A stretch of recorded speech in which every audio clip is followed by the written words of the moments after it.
gusto po natin ay talagang malinaw na malinaw ang ating aquarium.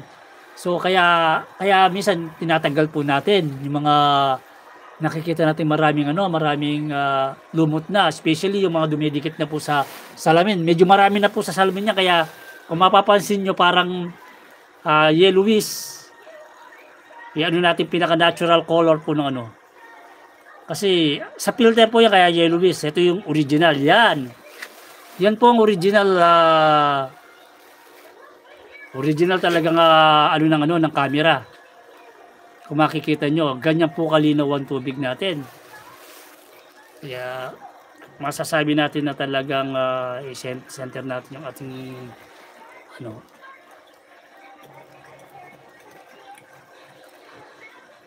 tripod.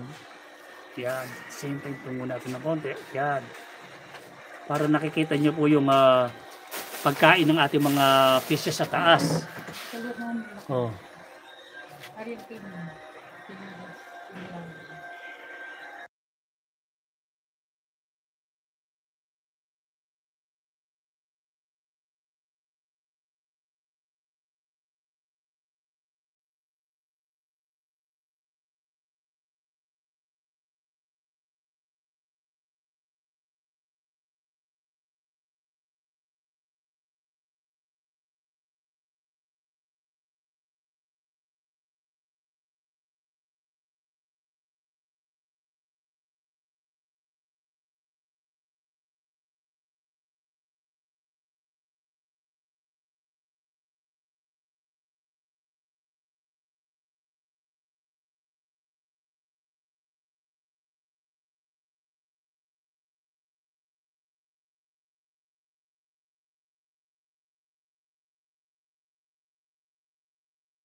Hello, hello.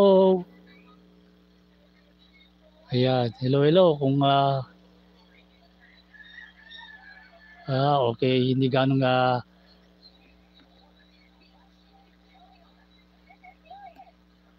maingay yung nakakasagap po tayo ng mga ingay sa labas.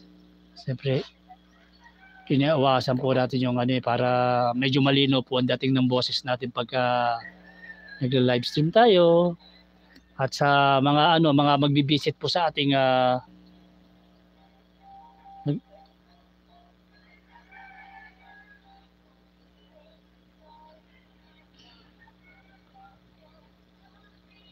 mga magbi-visit sa ating mga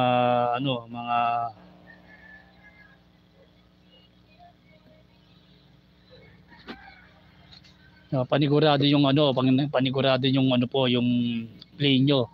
I-play ko po yung video nyo, at the same time ay bibisit ko po yung kanyang channel.